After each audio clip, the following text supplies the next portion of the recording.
Good afternoon, and thank you for joining us for the Torchbearer Spotlight from the Bond Torchbearer King Women's Initiative. I'm Kim Wolf-Price, Attorney Professional Development and Diversity Officer here at Bond. On behalf of Jennifer Boll, Chair of the Women's Initiative, I want to extend thanks to everyone for tuning into this program and to tell you a bit about the Bond Women's Initiative. The Women's Initiative is an integral part of the professional development of women attorneys here at the firm. The group, which consists of all women attorneys at the firm, is a way for Bond's attorneys to come together so they can learn about issues from client service to business development, how law firms are managed, talk about personal success and ways to achieve that, and also to host retreats, book clubs, and social hours to bring the women attorneys together. The teams that come together to plan these programs and events of the Bond Women's Initiative, they form tremendous bonds, and they never shy away from topics which are critical to the success of women in law firms, no matter their background or their additional identities. And that's really how the Bond Torchbearer Spotlight series came to be. It was through the discussions, the collegiality, and the work of the Bond Women's Initiative Committee. They recognized the truly significant contributions of the women attorneys here at Bond. And the committee decided it was time to shine a light on that, to bring out these talented, interesting, and notable group of women attorneys into a spotlight. So these spotlights focus on women attorneys formerly or currently at Bond in all stages of their careers. The Torchbearer Spotlight showcases the many ways that Bond women lead the way and inspire others in their law practice, their private lives, their communities, in civic service, and as well as in educational experiences. These spotlights are intentionally a dialogue between colleagues, and we invite you in to listen to that conversation with us.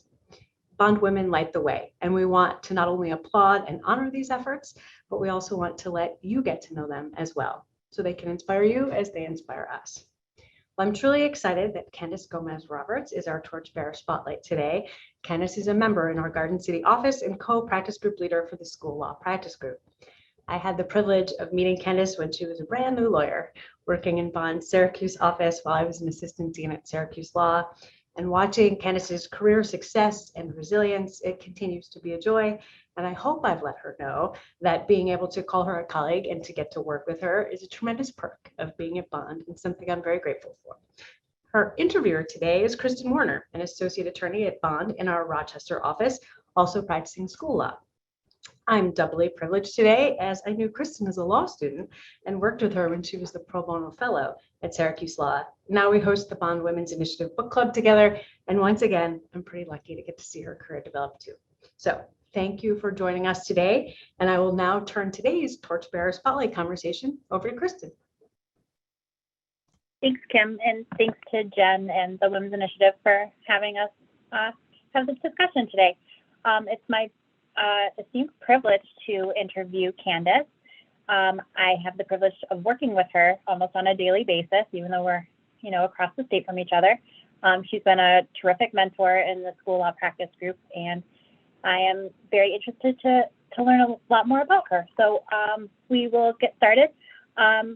Keeping in mind this whole interview has the overarching theme of torchbearers. So I'd like to ask Candace to bring up who her torchbearers are whenever it's appropriate, whether we're talking about childhood or, college, law school, or in the firm. Okay, so I will get started. First off, where did you grow up? Did you know you wanted to be an attorney from a young age, or was there another career path you envisioned for yourself when you were a child? Well, thank you, Kristen. And first, I want to thank you and also Kim Wolf-Price and the entire Bond Women's Initiative for hosting this program and for inviting me to be part of this discussion. It really is an honor, and I thank you very much for that. In response to your question, I grew up in Long Island, New York, and I think that although Long Island is the place where I grew up, in New York certainly has had a big impact on my life. My story probably begins in Trinidad, which is where my parents were born. My parents are immigrants from the country of Trinidad and Tobago, which is an island in the Caribbean off the coast of South America. And they came to the United States a couple of years before I was born. And because of their experience, watching them uproot their lives and the courage and the tenacity that it takes to start over in a new country. I think that really had a big impact on my personality. And I think that education being the priority in our home, and from a very early age, recognizing that education, I should say, is a transformational process. It literally has the ability to completely change a family's trajectory within one generation, was something that was instilled in me from a very early age. And I think it has really shaped the way that I've gone about my educational choices and also my professional choices. And from my earliest recollection, I knew that I loved books, I loved reading, I loved writing, and I wanted to be a writer and an attorney. And that is what started me off on this path to Bond and to the legal profession.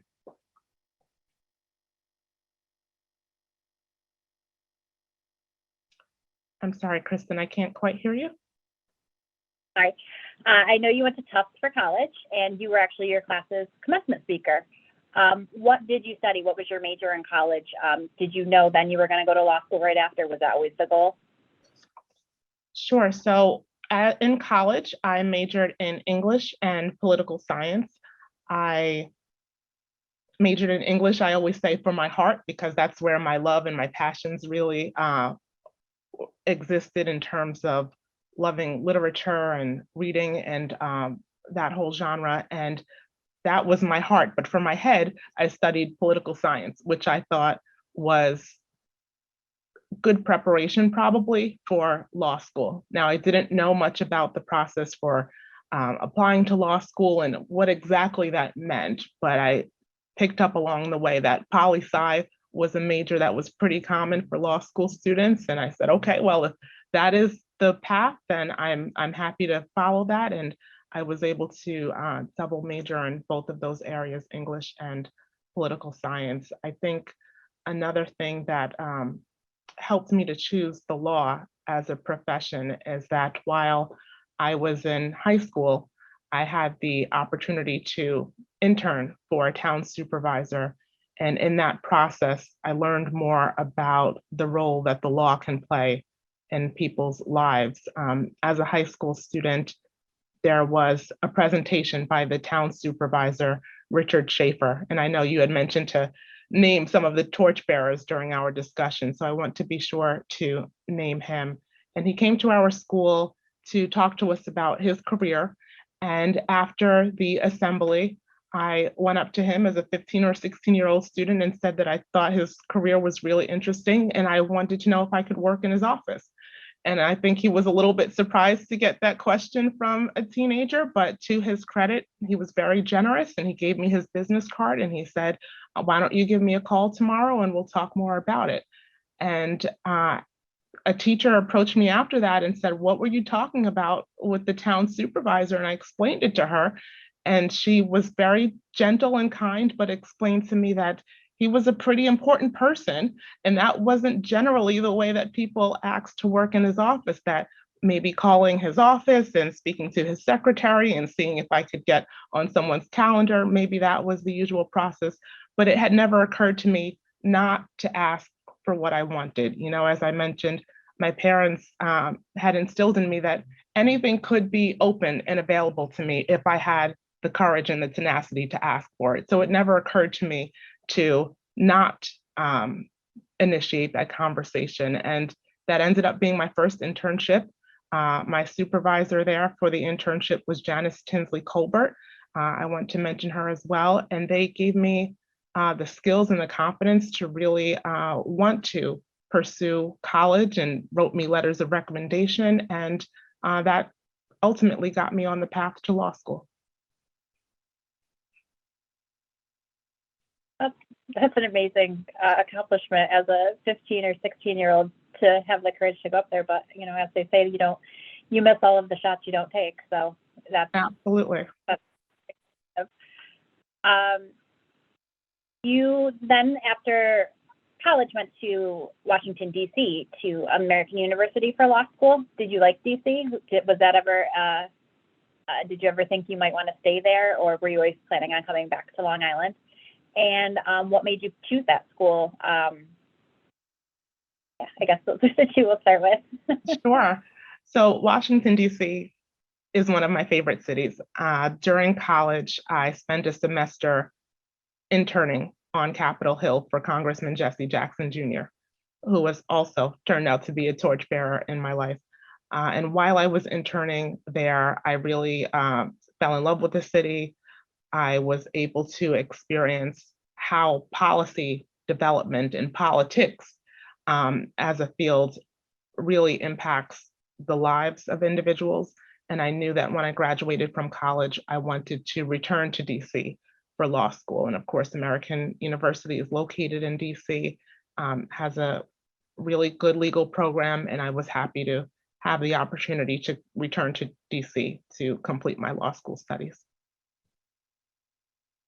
Were there any activities in law school that you were particularly passionate about, moot court or, a journal or any clinic directorships or internships that really kind of guided you on your career path? So I participated in moot court while I was in law school, and that I believe was a big help. I think that the organizations that I was a part of, the Black Law Students Association, the Hispanic Law Students Association, and other various organizations that I participated in really helps me to develop a network that I could come to rely upon, not only for support while I was in law school, but also to help me plan my future professional steps. You had a prestigious internship in law school as well at Rolls-Royce. At that point, did you think you were going to go into corporate law? Was school law anywhere on the horizon for you yet? I was very fortunate to have the opportunity to work at Rolls-Royce as an intern in law school. It was a competitive process to be selected for that, and I, to this day, don't know exactly how or why I was chosen, but I'm forever grateful. During that time, I was working with their general counsel, who is Tom Dale. He has since retired from Rolls-Royce, but he was a big inspiration to me. Rhonda Van Lowe was one of my direct supervisors at Rolls-Royce, and Rhonda, along with Andrea Phillips and Charles Baugh, who were all part of the legal department, helped me to gain tremendous skills. And I really believe that being able to put Rolls-Royce on my resume at the time that I was applying for law firm positions was very helpful, and probably was one of the key factors that caught the attention of Bond when I, expressed interest in joining this firm. So the path between Rolls-Royce and Bond was an important step in my life, and I'm very grateful and continue to be grateful for that Rolls-Royce internship that I had while in law school. Now, you did come to Bond right out of law school, right? You started here as a first-year associate. What were you practicing here initially? Did you rotate, or were you put into one group? I initially came to Bond as a first-year associate, and I should have mentioned during your previous question, because this is a really important piece that I can't miss at all. The way that I was able to ultimately come to Bond was through an opportunity that our retired partner, Henry Melchor, opened for me. He was interviewing law students in DC, and if not for Henry going to DC and meeting with me and other law students and bringing my information back to Bond, I don't know where I would be at this point, but he was very instrumental. I was able to see him a few months ago and thank him again for his role and kind of how my life has played out, because he was a great advocate for me joining Bond, and a really instrumental person. So through that opportunity, I did join Bond as a first-year associate. I was rotating through the different practice groups. All of the first-year associates at Bond at that time, and I think perhaps even now, were required to rotate through the different departments before they ultimately decided what fields they wanted to practice. And as I was rotating through the litigation department, I had the opportunity to work with Jonathan Fellows And Jonathan had a number of school district clients, and he let me work with him on those cases, and I found them to be very interesting. As I mentioned, education has always been a really important facet of my life, and I was really honored to have the chance to be a legal representative for these schools that I knew were such significant change agents for other students coming along in the world. So I'm always cognizant of the fact that to be able to represent schools, which are probably some of the most powerful entities in our society in terms of being able to shape and develop not only individuals, but our perception of the world and the way that we interact with each other on every level of society. I'm always really cognizant of the fact that that's an honor. And frankly, a lot of times it's just fun. You know, I get to talk with people who are good people. My clients have great personalities, and we're all working together towards a common mission. So it's been certainly the right choice for me. I agree. That's one of my favorite parts of practicing in this area is it's so collaborative with the clients and that you get to know them very well. You practiced here, then you left, then you came back, and then in 2019, you were elected to membership, becoming the first woman of color to become a member at Bond. It's an amazing accomplishment. How do you feel about that distinction? Do you think it was long overdue, or do you think that Bond's moving in the right direction in that field? Good question. So I would say that I honestly believe that God has called me to be here in this position at this moment in time. And I say that not because I believe that I am special or important enough to warrant that type of big statement, but because I'm looking at the history of what came before me. So our law firm, Bond, Schoeneck King, was founded in 1897. I believe that's the year that it was born, so to speak.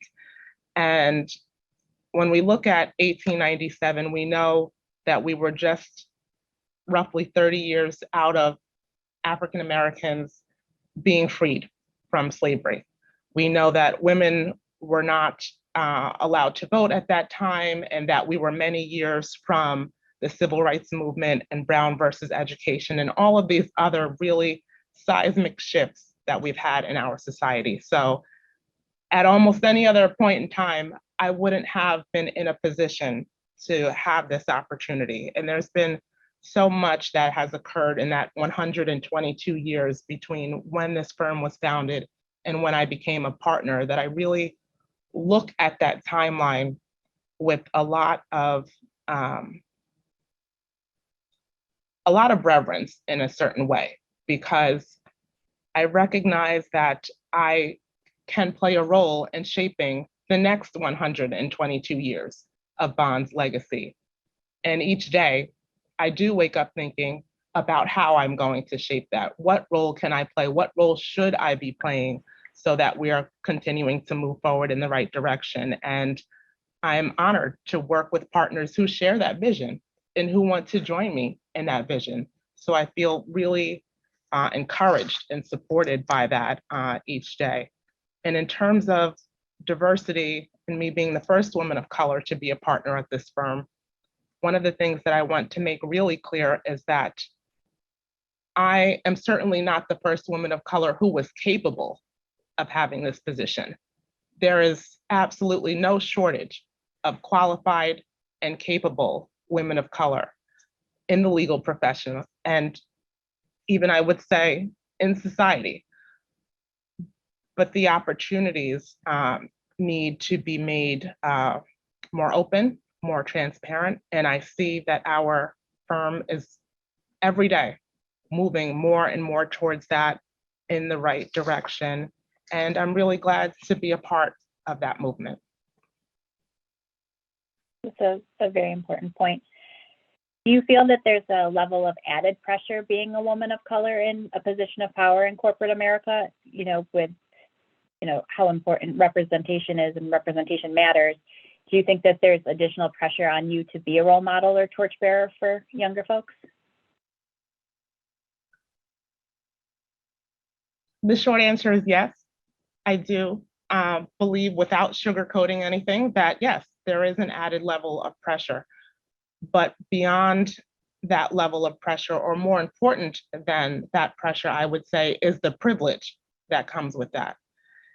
And the privilege that I see is that for many years, I was trying to position myself in order to be the light, right? I'm trying to make sure I shine as brightly as possible so that I could reach a certain level in my career where I could then make the type of changes and impacts that I was hoping to make.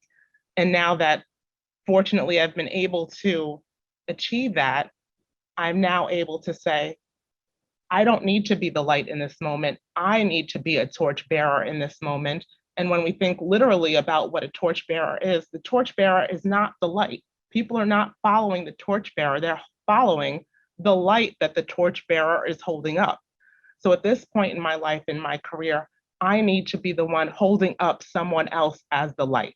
I need to find that next attorney who is coming up through the ranks, a talent like yourself, Kristen, who is a star in your own right, who is now making your way along this professional path, and be each day able to hold you up as a torchbearer and say, this is the light. This is where we're heading. We need to support her. We need to be doing everything that we can to make sure Kristen and every other attorney that we're mentoring and that we're advocating for knows that they are the light that our firm is following, and that's the future that we're moving towards. And that light may change from time to time. On Monday, it may be a particular young attorney that I'm mentoring. And on Tuesday, that light may be a vision for the firm that I'm trying to share with my fellow partners so that we can move in another direction. On Wednesday, that light may be a difficult conversation that I'm having with a client, and I'm trying to help them to understand my perspective. So maybe they are going to start changing some policies and practices that they are using in that organization. So whatever day it is, whatever situation I'm facing, I'm trying to make sure that the light that I'm bringing to that moment, the truth that I'm bringing to that moment, is something that's going to have a positive outcome for everyone. And as I said, I'm just there to hold that up, not to be that beacon, but to make sure everyone is able to see that beacon and follow that illuminated path. Well, I will say you have been a tremendous advocate and mentor to me and the other younger attorneys in our practice group, and I'm sure in your office as well. So thank you for that. Thank you. Along the same vein, I know you're very civically minded and are very active in a lot of your local bar associations and other nonprofit organizations. Do you believe that an attorney has a responsibility for social justice and to be an advocate for social movements? And also, how do you and how did you try to affect change at the various aspects and levels of your career as a law student, as a younger associate, and now as a member and a practice group chair? Did you find it difficult at different times to do different things?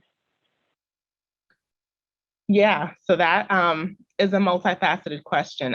Circling back to the first point that you raised about whether I believe that attorneys have the duty to be part of social justice and shaping society, I will say that I believe that I have that duty. I don't want to speak for every attorney, but I know that it has been very rewarding to me, and that in fact, some of the outside activities that I do with bar associations or with my church or organizations that help to feed people in our community that are homeless and hungry, those all help to fortify me so that I could do the work that I do. If I was just limited to being an attorney in the strictest sense and kind of, the day-to-day office work, I don't believe that I would have the type of inspiration and motivation that this work requires. So while it may seem like kind of outside or extracurricular activities, they really are fundamental to who I am and how I'm able to practice. So that is something that is important to me. But frankly, we can't do it all, right? There are dozens of organizations and activities that I would love to be a part of that I simply sometimes cannot do because I have other obligations. As a school attorney, many of the school boards meet in the evening. So before the month even starts, many of my evenings are already booked. And when there's an opportunity for me to volunteer for a particular organization, let's say if it's an evening activity, a lot of times I'll have to pass, or there may be a mentoring or networking activity that I'm invited to and I would love to attend, but I've got to pass because I know that that is time that I'm taking away from my children and from my family. And when we've got to balance those different considerations, there are sacrifices that need to be made and choices that need to be made, but hopefully I'll have lots of time to practice the law until I'm at least, 65 years old, but I only have about 18 years to really be a constant presence with my children. So those are choices that come for every parent, I believe, and that is the way that I try to prioritize my time. Okay. I was going to ask about the dreaded work-life balance question that always seems to get posed to every woman that is working. Do you think it's possible? Do you feel like you have a healthy balance in your life right now, or are there things that you wish you could prioritize that you don't get the chance to as much? Oh yeah, I mean, there are definitely lots of things that I would love to do if I had an extra 10 hours in each day, but limitations are what they are. I will say that at this point, I feel like the work-life balance is certainly becoming more manageable in the context of us now coming out of a pandemic. And I don't think that I can underestimate the impact that the pandemic had on working families, making sure that our clients were able to still get what they needed, while also making sure that my 4-year-old daughter was logged into her class and learning how to read, and my 7-year-old son was logged into his class in a different room and doing everything that he needed to do with his teacher. It was a complicated time for me and for just about every family. So I don't want to minimize that. And I think it helped us all to recognize that work-life balance is something that we can have completely figured out one day and can be completely turned upside down the other day. So it is constantly a process that I am working to tweak and to change to make sure that it is really suiting my family in the best way possible. Would you have any advice for younger folks who are trying to determine whether law firm life would be for them in terms of work-life balance, or if you feel like other organizations have it better, have it worse? Yeah, well, I have in-house counsel experience from my internship at Rolls-Royce, so I had a sense of what that would be like in a corporate in-house environment, but I wasn't there in the capacity of an attorney. So I certainly would not want to speak to that from the perspective of someone who really knows what that experience is like. As a practicing attorney, my experience has been limited to law firm life.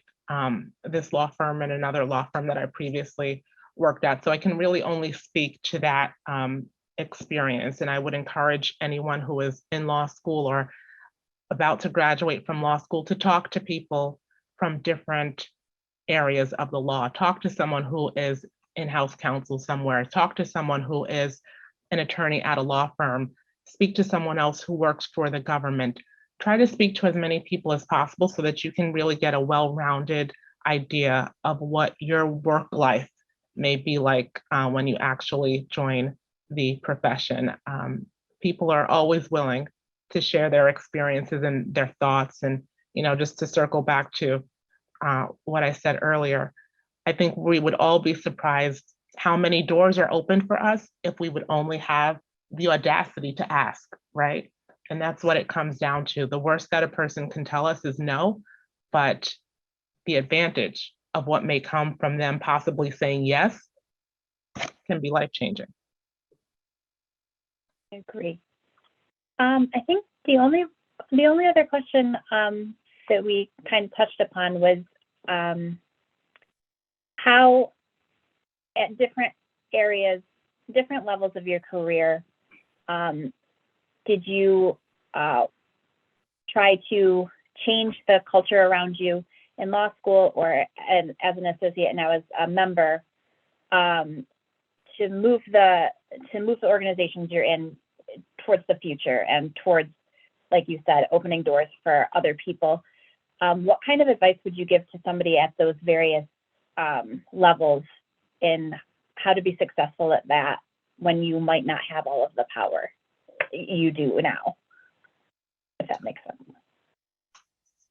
Sure. So I think that we all have to start wherever we are, right? So whether that means we're a law student and we can become part of an organization where we can be the leader of a club or some type of activity in our school, stepping into that leadership role is important. Making sure that we connect with people who are on a path that seems like one that we may want to follow is important. And then, you know, as an attorney, making sure that we first kind of equip ourselves with the type of knowledge and experience that we need to be good attorneys. You know, as they say on an airplane, you've got to put on your own mask first before you can help anyone else. So making sure that we feel, you know, personally and emotionally and professionally secure so that we could then go out and help others. So that would be, I guess, my advice in a nutshell, to not always necessarily think about what you may be able to do when you're 20 steps ahead. Think about where you are right now and what you can do right now with the agency that you have in that particular moment to move the needle forward. That's great advice. I think we're about wrapped up. Are there any other torchbearers you would like to mention or any closing words? Again, I just want to thank you, Kristen. Thank you to the Bond Women's Initiative. Thank you to my clients and to all of the professional relationships that I've been able to form throughout the course of my career. It really does mean a lot. I've mentioned many of the torchbearers who I've personally encountered in my life. I'm sure that I've left many out, but in the spirit of gratitude, I try to make sure that I recognize those individuals one-on-one. So if I've left people out during this webinar, charge it to my head, not to my heart. And I certainly try to make sure everyone that has lended support to me over the years knows that they are appreciated and they're recognized. And you are included in that circle, Kristen. So thank you. Thank you. So I just wanted to say thank you to Candace for taking the time today to talk to us. Thanks to Kim Wolf-Price and Jen Bull and the entire Women's Initiative. We hope you'll keep an eye on your email for info regarding the next Torchbearer interview. I believe it will be happening in the fall, but I don't believe there's a date set for it yet. And this will be coming out as a podcast eventually. So keep an eye out for that as well. So thank you, everyone. Have a good afternoon.